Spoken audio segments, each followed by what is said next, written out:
बोलो वैष्णो वाली मैया की जय।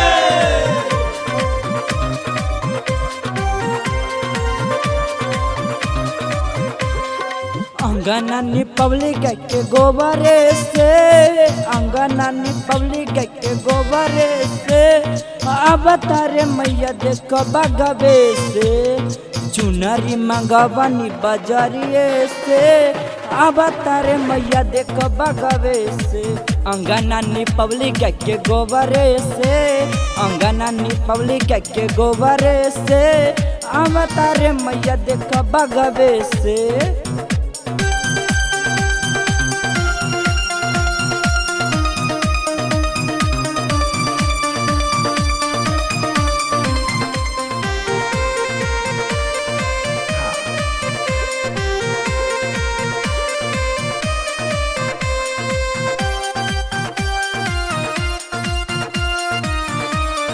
सबके दिल मैया महले अटारी, हमारा के काहे बनबलू भिखारी।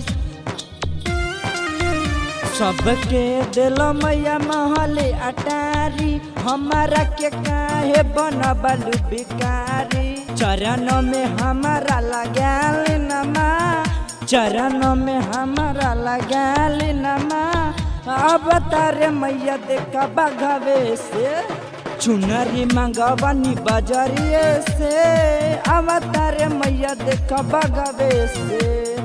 चरणों में हमारा लगाल नमा, चरणों में हमारा लगाल नमा, अवतारे मैया देख बगवे से।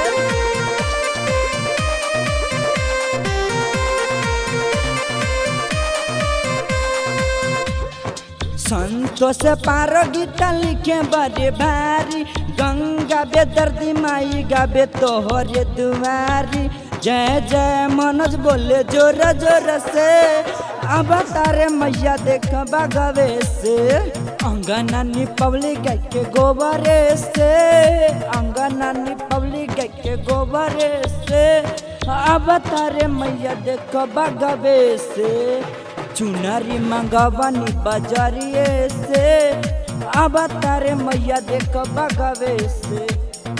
अंगनानी पब्लिक के गोबरे से, अंगनानी पब्लिक के गोबरे से, अब तारे मैया देख बगवे से, अब तारे मैया देख बगवे से।